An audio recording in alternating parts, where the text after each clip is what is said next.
106.5.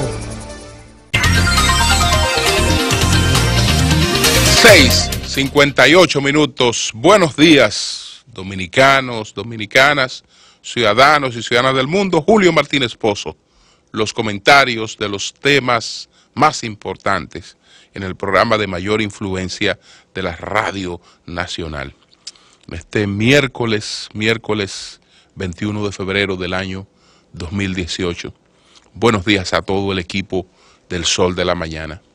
María Elena Núñez, Víctor Gómez Casanova, Oli Matos, Anibel Carrosario, Pablo Maquine, Eury Cabral, José La Luz, Melton Pineda, Don Amaury Saibar, nuestros colegas de 5 a 7 de la mañana. Buenos días, Humberto Paniagua, Andrés Martínez, Yulis Rodríguez, Luis Ramírez, Daris Terrero, Joselito Félix. En Santiago de los Caballeros, Ramón Paulino, así late la ciudad corazón. Manuel González Manegonte, nuestro catedrático del sector agropecuario. Rafael Díaz, nuestro cronista deportivo. Helen Gil, nuestra productora. Sonia Patiño, nuestra coordinadora. Buenos días a Joa Bernal y buenos días al equipo de Señales. Quiero pues empezar saludando el acontecimiento que se produce ayer en Santiago de los Caballeros con la inauguración del Central Park de Santiago. El Parque Central de Santiago de los Caballeros, declarado como Parque Ecológico Municipal por decreto en el mismo día de ayer, y al mismo tiempo designado el patronato que va a dirigir este parque ecológico, integrado por una serie de instituciones encabezadas por el ayuntamiento de la ciudad de Santiago y la Asociación por el Desarrollo de Santiago, APEDI, entre otras entidades. Realmente esta era una obra reclamada en Santiago, un deseo de los santiagueros, y ahí tienen 349.051 metros pues dedicados pues para que son un pulmón ecológico de la ciudad, y entonces para la recreación, para ejercitarse,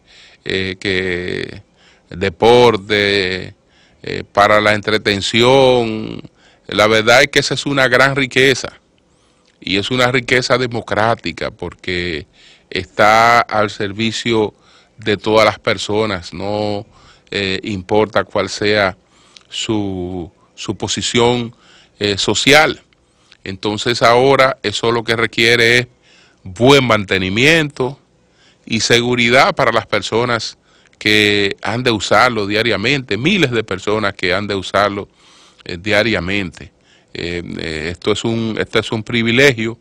No hay ninguna otra ciudad del país que cuente con este parque, con estas condiciones del Parque Central de Santiago, ubicado en los terrenos donde operaba el antiguo aeropuerto del Cibao. Así es que ya Santiago tiene lo que no tenía. Tiene su parque ecológico central para disfrute de todos. Esta es una obra que lo único que hacía era beneficiar al medio ambiente, beneficiar a la sociedad, beneficiar a la gente. Ahí no había razones para que esto pues no se retrasara y no estuviera al servicio de la gente como ahora está. Ahora entonces, señores, seguridad para la gente para que use esas instalaciones, seguridad para el uso de esas instalaciones, buen mantenimiento para el uso de esas instalaciones, y ojalá que encontremos donde replicar eso en otras ciudades del país. varios temas muy importantes y pretendemos abarcarlo todo.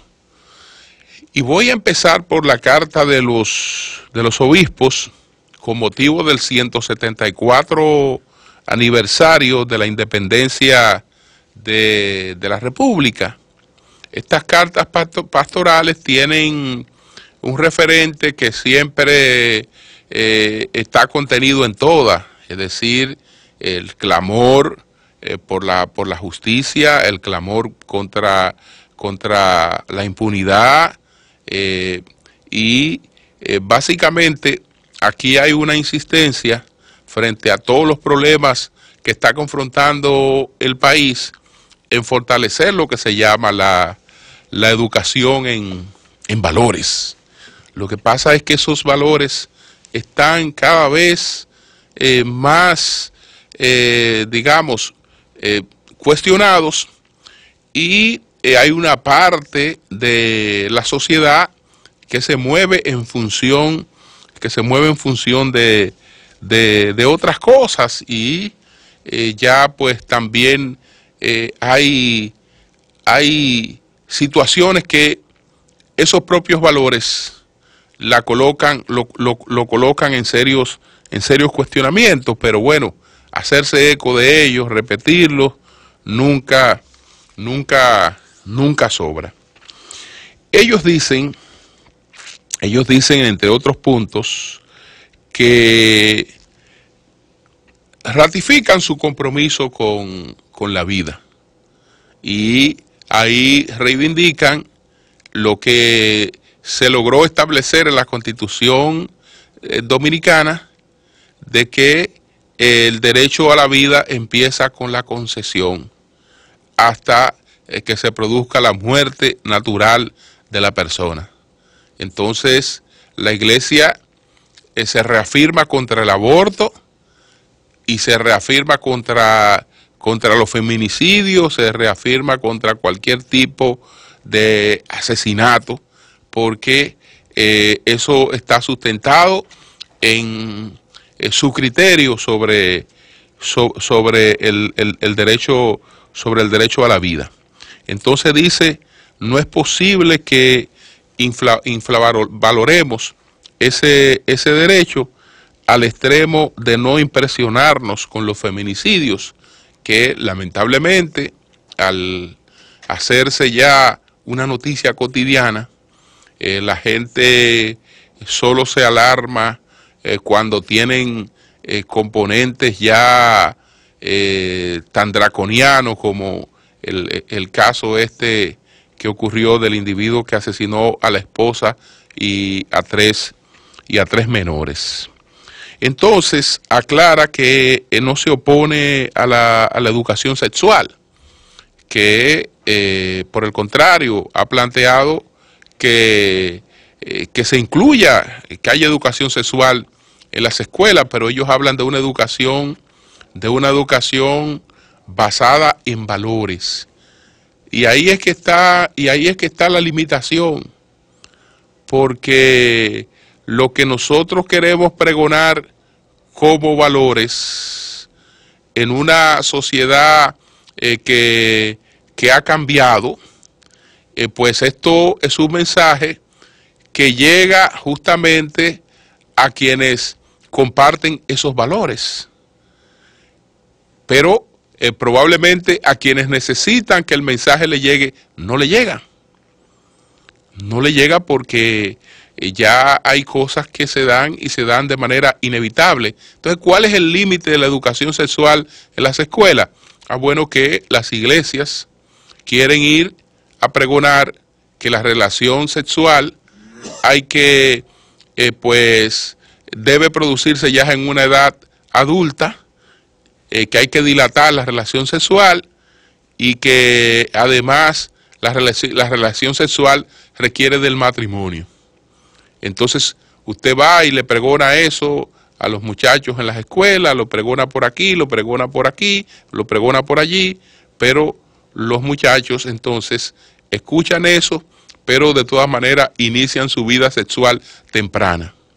Y si la van a iniciar de manera sexual temprana, entonces la educación sexual tiene que ir más allá de eso, porque no es la voluntad de que no, necesitan condones y necesitan mecanismos de protección y conocer esos mecanismos de protección. Es decir, mijo, empieza tarde, porque esto tiene muchísimos riesgos y da estos problemas, etcétera, pero de todas maneras, como eso no depende de la voluntad mía, ni de la voluntad de una iglesia, ni de la voluntad de nadie, entonces vamos a ser más pragmáticos para que tengamos una educación sexual más abarcadora. No, si usted de todas maneras lo va a hacer, pues hágalo con seguridad, hágalo con protección, para evitar entonces los embarazos de adolescentes que van a ser otra causa de reproducción de pobreza. Entonces, bueno, ellos también insisten en lo que llaman corrientes dañinas que deforman la igualdad. Se refieren a la mal llamada ideología de género y siempre estos mensajes son importantes.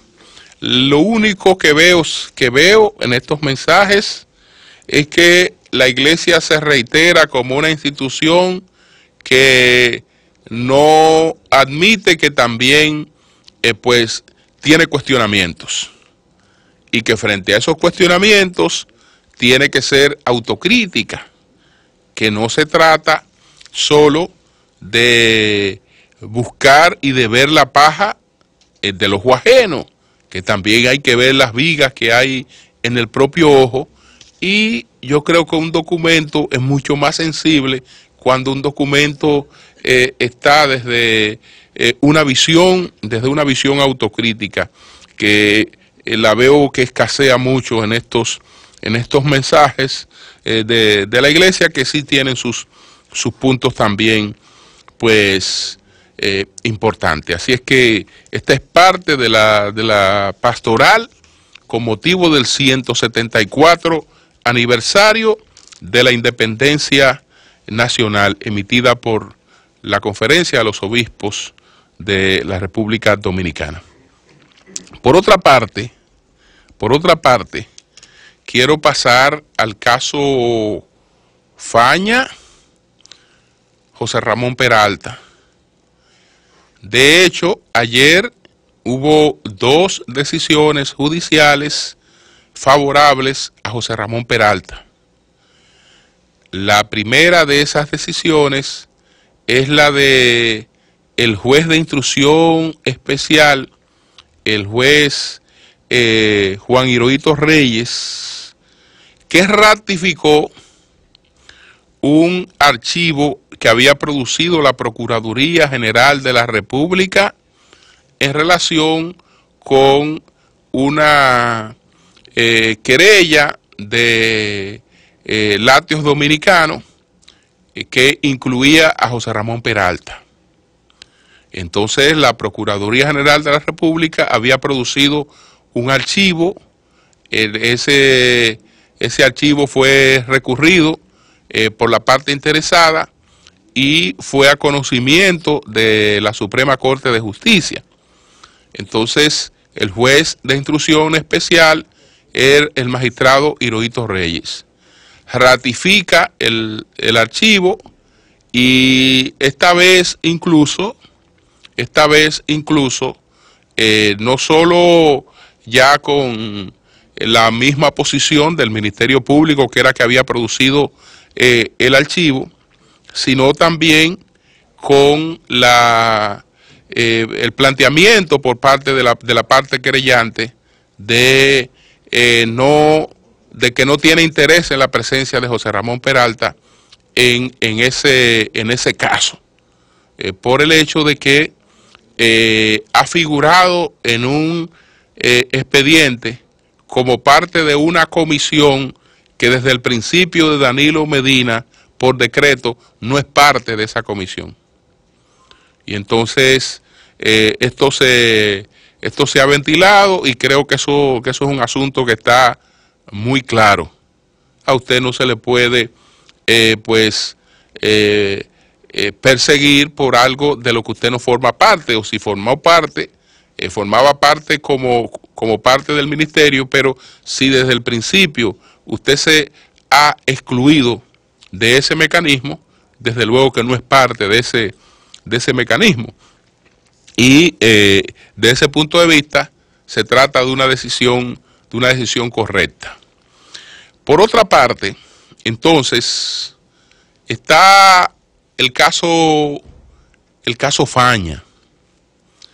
Bueno, puede pensarse que en este caso se ha producido una nueva elección. No estoy tan claro de que haya habido una nueva elección en este caso. No estoy tan claro. Por el contrario, esta situación deja a los funcionarios públicos más expuestos a los ataques temerarios, más expuestos a las calumnias, porque lo que ha planteado el juez era algo que también lo había planteado el señor Martínez Pozo en principio, aunque después dejó de opinar sobre eso, porque entiendo que José Ramón Peralta se sentía en el deber de defender su honor y el honor de su familia, y por eso tomó la decisión de llevar este caso a la justicia, aunque para él eso representara una pérdida de tiempo. Pero si adoptó esa decisión que la hace en función de lo que él entiende que era una cuestión que le afectaba a él y a su familia, eso había que respetarlo independientemente de que usted lo compartiera o no. Pero, ¿qué es lo que ha dicho el juez en este caso? Bueno, es que hay una decisión de el Tribunal Constitucional que me impide pues condenar por difamación e injuria a una persona que haya difamado o injuriado a un funcionario público, que me limita. ¿Por qué? Porque por la condición de funcionario público hay un ámbito mayor de flexibilidad. Y entonces, ¿qué pasa? Que Faña queda libre por esa parte. Queda libre. Podría decirse que no, porque bueno, por la parte civil le han impuesto unos 500,000 pesos. Pero yo me pregunto, ¿con 500,000 pesos van a resarcir el honor de José Ramón Peralta? Claro que no.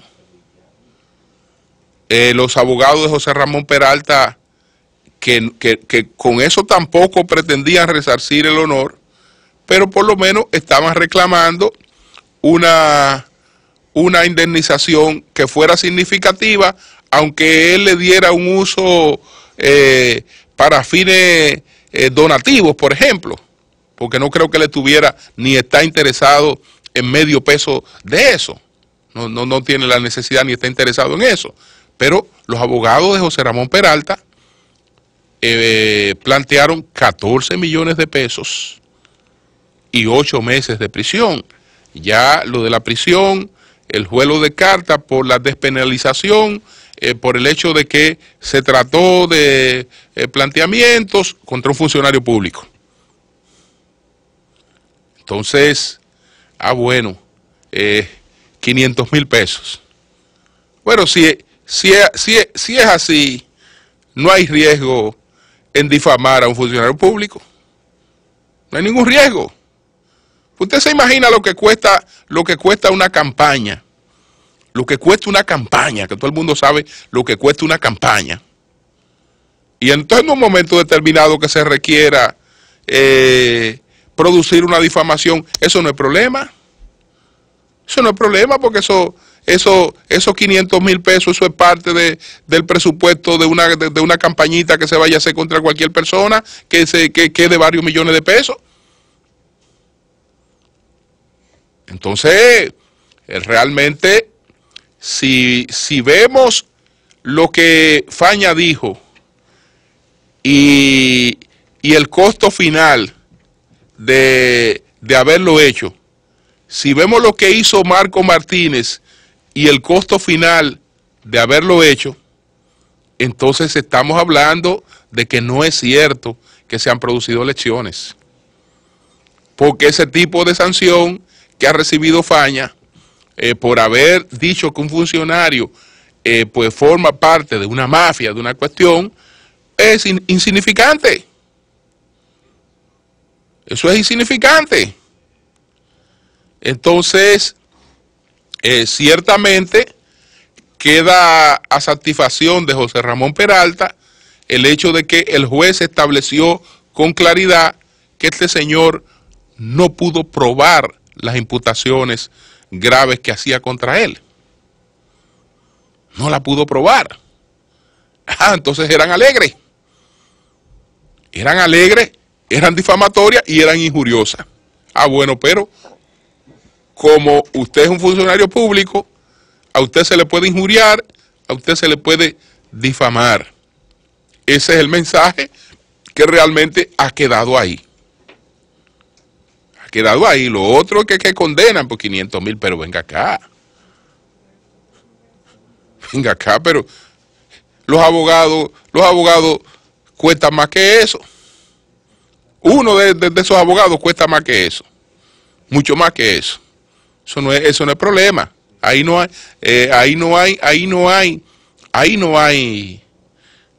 realmente no hay una sanción,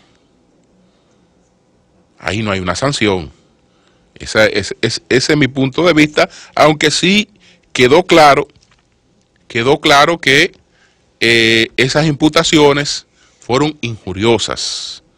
Y bueno, José Ramón Peralta dirá que el que calla otorga, que ha cumplido frente a la sociedad, demostrando primero que esas cuestiones eran falsas.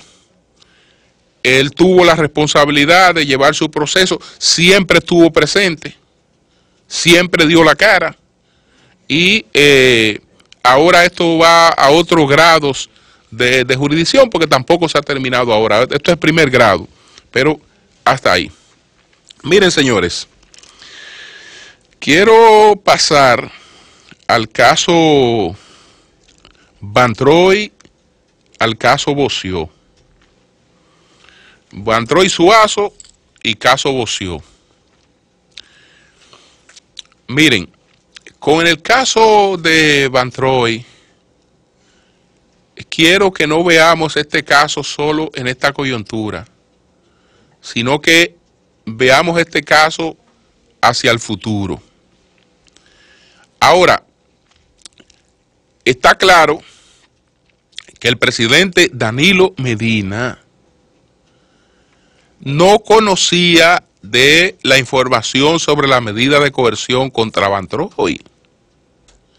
Y gente dice que el hombre más informado del mundo tiene que conocerlo todo. Es una medida de coerción que se ha producido en la provincia de Peravia. Y hasta que no se produjo el decreto, este era un tema que no había trascendido de la provincia de Peravia. ¿Qué pasó con el caso Van Troy y con el caso de su esposa? Que evidentemente Danilo Medina no se había enterado, porque ambos empezaron a actuar para tratar de bajar el perfil de ese asunto y que ese asunto finalmente no afectara a Van Troy. No es verdad que la solicitud de esta designación de Van Troy se produce después que Van Troy tiene medidas de coerción. Por lo general, señores, estos son compromisos que se anticipan con mucho tiempo. Es más, Van Troy tenía prometida esta designación para el segundo año de este mandato del presidente Danilo Medina, que no pudo designarlo al inicio, y tenía prometida esta designación para el segundo año de mandato de Danilo Medina, para estos decretos. En el ínterin se produce el conflicto en el que se involucra. Y evidentemente que ese conflicto tratan de, entre comillas, subsanarlo en Baní, sin que fuera un conflicto que trascendiera para evitar que eso contrariara el decreto. Desde luego, ahí faltó una información, porque al presidente debieron percatarlo de que había una situación con Van Troy. Debieron percatarlo de eso, pero probablemente creyeron que podían resolver eso y que eso no iba a crear estos escándalos. Y la forma más fácil de resolverla era la conciliación entre las partes. Es decir, a la esposa la convencen de que no le tronche el futuro a este muchacho, y ambos entonces empiezan a actuar en función de la conveniencia. Bueno, voy a retirar la querella, nos reconciliamos, una serie de cuestiones. Todo eso ya lo había hecho antes de que esto saliera, Lo único que eso es un caso de acción pública, y realmente el retiro de la querella no variaba el asunto. Y escuchaba a mis colegas temprano que incluso decían que Van Troy probablemente no estaba, aunque tenía coerción, probablemente no estaba preso. No estaba preso. Entonces, bueno, esto se dañó, entre comillas, ¿no verdad? Porque inmediatamente se produce el decreto, pues el caso sale de Baní. Sale de Baní y empieza a difundirse ampliamente lo que los banilejos conocían, lo que se conocía en Baní, de la golpiza que él le había propinado a la esposa. Y entonces que tenía una medida de coerción y una serie de cuestiones, y ahí ha resultado peor para todos. Malo para el presidente, peor para Van Troy, y peor para la víctima, que ha sido revictimizada.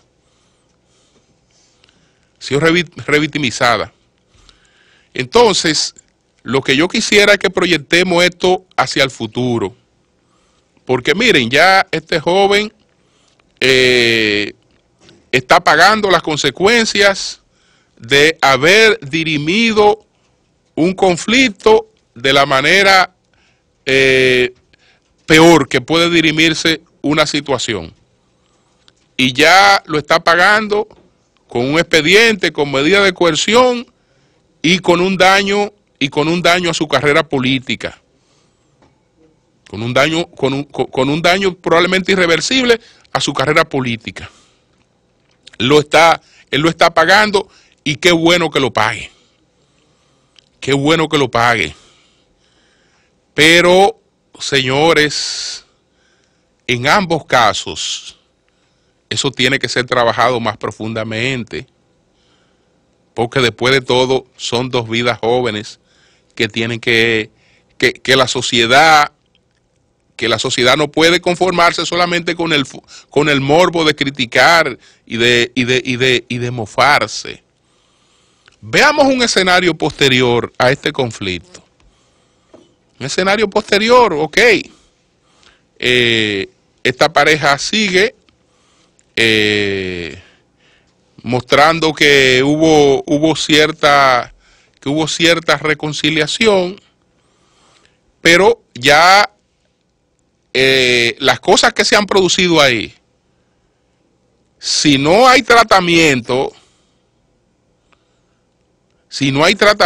uno no sabe en qué desembocan,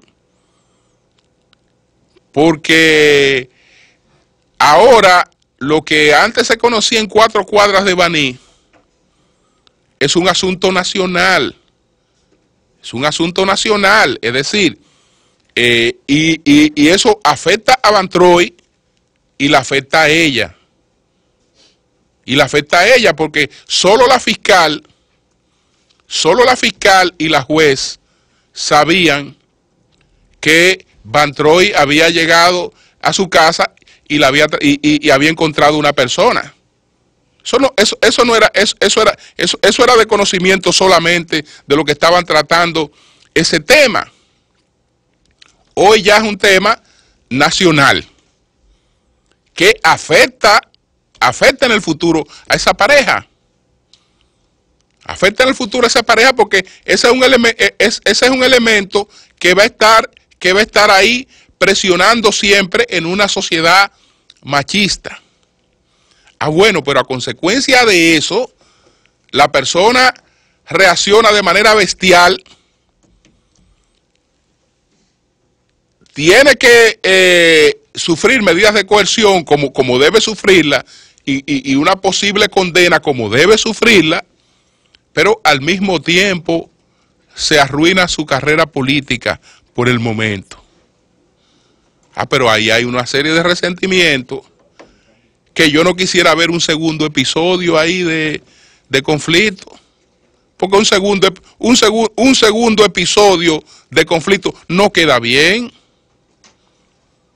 No queda bien un segundo episodio de conflicto ahí, pero nada bien. Entonces, en ambos casos ahí se requiere una cierta intervención para que eso tenga otro tipo de aterrizaje, porque hacia el futuro las cosas ahí no me pintan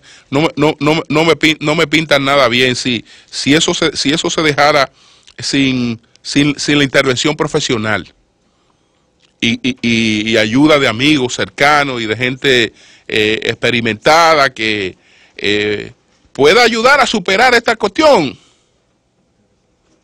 porque ahí hay una tragedia predibujada, Ahí hay una tragedia predibujada.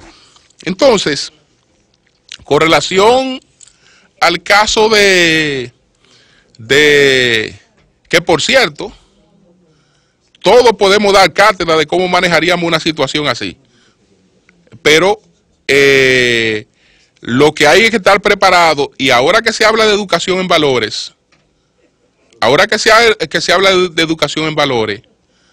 también pongamos escenarios frente a lo que se pueden ver potencialmente los matrimonios y las parejas y el tipo de reacción que se experimenta.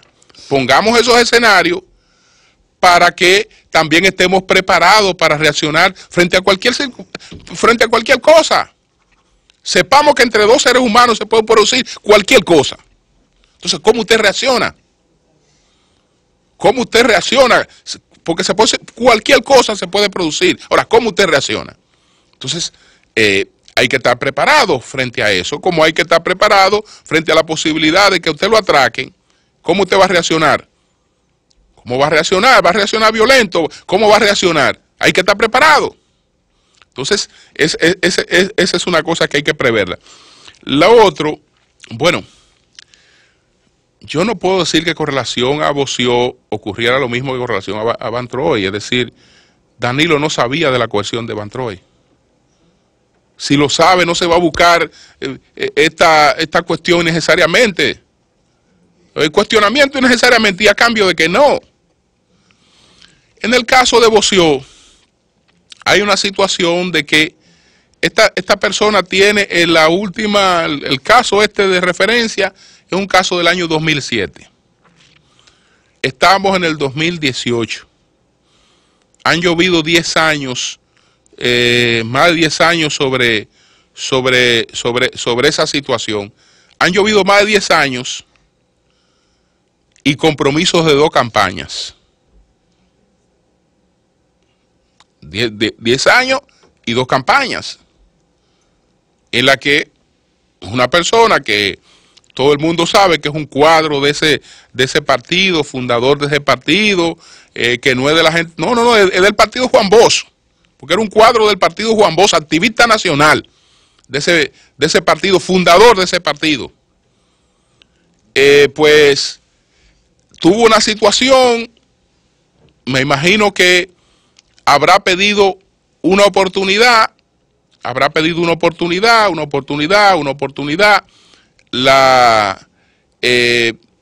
los políticos, la política no se gana en conventos. La política no se gana en conventos, es decir, en la política y entre los políticos hay distintos perfiles. Hay distintos perfiles y a la hora de la hora se requieren votos en una urna para ganar. Y una vez decía Leonel Fernández cuando estaba juramentando unos tránsfugas, una expresión que se usó en la guerra de la restauración. Es decir, necesitamos los malos nuestros para vencer a los malos de los otros. Y no estoy diciendo que este sea el caso. Necesitamos a los malos nuestros para vencer a los malos de los otros. Es decir, en una campaña se requiere de todo. Y no solo se gana con la gente de buenos discursos, con la gente de los mejores perfiles. No. Pero tal vez lo innecesario en esto fue la exposición en estos decretos, porque incluso lo del señor Bosio Fortuna no se produjo ahora. Es decir, al señor Bosio Fortuna no le dieron un decreto ahora. Al señor Bosio Fortuna, después de la situación que había experimentado, lo habían designado en el 2014. Ahora se le hizo un cambio. Incluso las mismas cosas que se alegaron ahora se publicaron en el 14, cuando él se le hizo ese cambio. Tal vez si no se quería dañar eso, dejar eso para posteriores o lo que fuere, pero eso es sencillamente un compromiso político.